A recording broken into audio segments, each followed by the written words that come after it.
BJP तो इस बात के लिए पीठ थपथपा रही है कि हमने एक आम कार्यकर्ता को टिकट दिया है। उन्होंने आम कार्यकर्ता को टिकट नहीं दिया है, उन्होंने परिवारवाद की राजनीति को खत्म करने के लिए एक डमी कैंडिडेट को क्षेत्र में उतार दिया है। मतलब वंदना जी कह रही हैं कि अभिषेक बंटी डमी कैंडिडेट है। देखिए, अगर आप खुद में सोचें, इतना हम लोग भी पढ़े लिखे और समृद्ध इससे आते हैं, तो इतनी बूझ सूझ तो हमें है कि अब हमें इनकाउंटर की सरकार तो नहीं चाहिए। अच्छा, इनकाउंटर हाँ। मतलब भरत तिवारी। हाँ जी, बिल्कुल। प्रशांत किशोर के कार्यक्रमों में महिलाओं का जो हुजूम उमड़ रहा है वो इस बात का गवाह है। तो इस पद यात्रा में वंदना जी भी शामिल है। वंदना जी, आपने तो बांकीपुर में फाइट दी थी पर हार गई, अब प्रशांत किशोर उसी सीट पर है, क्या अनुभव लगता है? इस सीट पर पीके को कितनी ताकत मिलेगी, क्या जीत पाएंगे?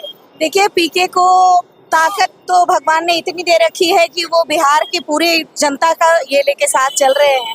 और मुझे लगता है, जहाँ तक मेरी बात है विधानसभा चुनाव के लिए, तो मुझे जो छोटी छोटी त्रुटियां लगी कहीं कहीं पे, मुझे लगता है इसी वजह से बहुत मजबूती से प्रशांत जी का हाथ थामे चल रही हूँ कि जो गलतियां 2025 में हमारे वक्त हो गई हैं, थोड़ा समय का अभाव, थोड़ी प्रचार में कमी, या इधर हम लोग घर घर नहीं पहुंच पाए, काफी कम समय मिला मुझे बांकीपुर में, तो मुझे लगता है कि प्रशांत जी इस किले को भेदने में 200% कामयाब होंगे। वंदना जी खास तौर पर बांकीपुर में फाइट दे रही थी और अच्छा खासा वोट लेकर आई थी।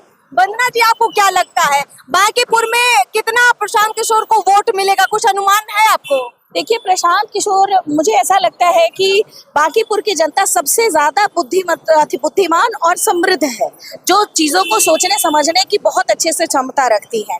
जैसे कि खेमे में पिछले 40 वर्षों से जिस डर की वजह से वो बीजेपी को लेते आ रही है कि कहीं ना कहीं वो गुंडा राज को दोबारा झेलना ना पड़ जाए, वैसे में प्रशांत किशोर एक ऐसा मुखर और प्रखर व्यक्तित्व, जिसके सामने मुझे लगता है कि आज तक पिछले 4 सालों से जो पदयात्रा शुरू हुई है और लगातार सत्ता में नहीं रहने के बावजूद विपक्ष की भूमिका प्रशांत किशोर जी ने निभाई है। आपके सामने नितिन नवीन थे 2025 के बिहार विधानसभा चुनाव में, वंदना जी के सामने नितिन नवीन थे और नितिन नवीन विधायक बने थे 2025 में और जनसुराज यहाँ चुनाव हार गई थी। अब उसी सीट पर नितिन नवीन ने इस्तीफा दे दिया है। अब प्रशांत किशोर अभिषेक बंटी जी के सामने है। बीजेपी ने अभिषेक बंटी को दिया है जो कि नए हैं। यहाँ मामला उल्टा हो गया। मुझे लगता है कि ये बड़ा आश्चर्यमय है और मुझे आश्चर्य होना भी नहीं चाहिए, अगर मैं कहूँ तो। इस वजह से, चूंकि हम लोग ये सोच रहे हैं कि जब कोई बहुत धनी व्यक्तित्व का व्यक्ति आता है चुनावी क्षेत्र में,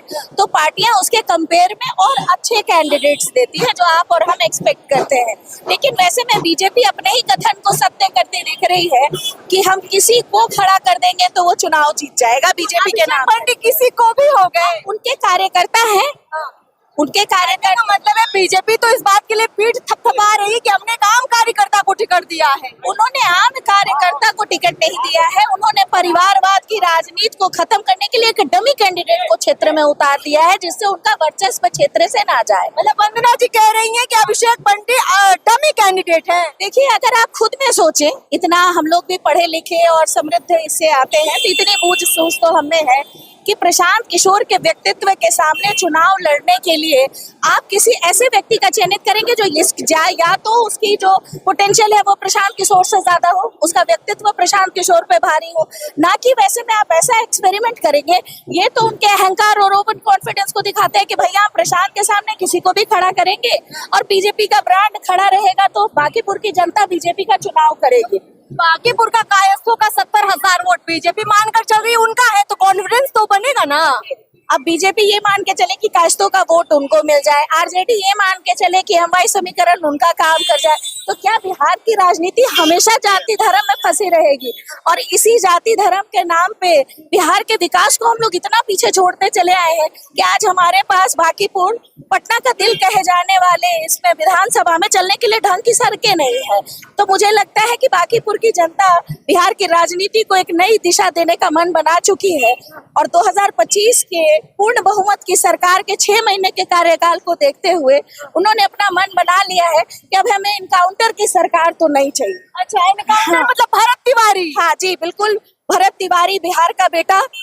आज आप संविधान में इनकाउंटर नाम की कोई चीज नहीं है और आपने प्रशासन को ही गुंडा बना दिया है। आपने प्रशासन को कहा एनकाउंटर करके जाति पूछ के मारो। ये बिहार है जहां हम सभी जाति धर्मों की पूजा करते हैं, वहां आज हमारे भाई का एनकाउंटर किया जाता है। हमारी बेटियां असुरक्षित है, आए दिन बलात्कार रेप केसेस देखने को मिल रहे हैं जिसकी कोई सुनवाई नहीं है। मतलब आप बांकीपुर के चुनाव में भरत तिवारी को न्याय दिलाने का मुद्दा भी उठाएंगी? देखिए, मुझे लगता है कि जितने भी मुद्दे पहले जो माननीय हमारे मुख्यमंत्री हैं उनके कार्यकाल में लोगों को, हमारे मुख्यमंत्री तो चयनित होकर नहीं आए हैं, उनको बैकडोर से बिठाया गया है, हम पे थोपा गया है, बिहार की जनता पे थोपा गया है, जिनको हम लोग, उसका मुद्दा ही हमारे चुनाव का ये है कि अगर आप मुख्यमंत्री से खुश नहीं हैं तो बीजेपी को हराने के लिए जनसुराज को वोट दीजिए।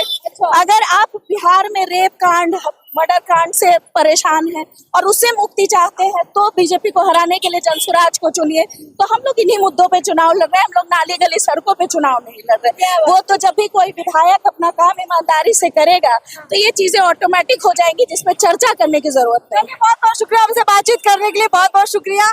तो देखिए, काफी चलते चलते बड़ी संख्या में लोग आगे बढ़ चुके हैं और इसी क्रम में आप देखेंगे कि वंदना जी भी इसी क्रम में आगे बढ़ती हुई जा रही है। प्रशांत किशोर की इस पद यात्रा का हिस्सा वो भी बनी हुई है। अभी बाकरगंज में हम लोग मौजूद है।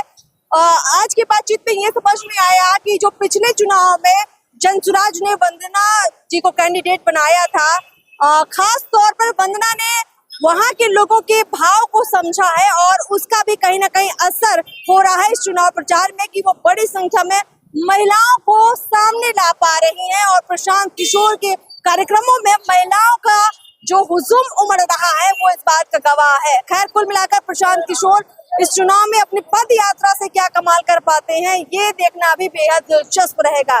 फिलहाल इस बातचीत में इतना ही। नमस्कार।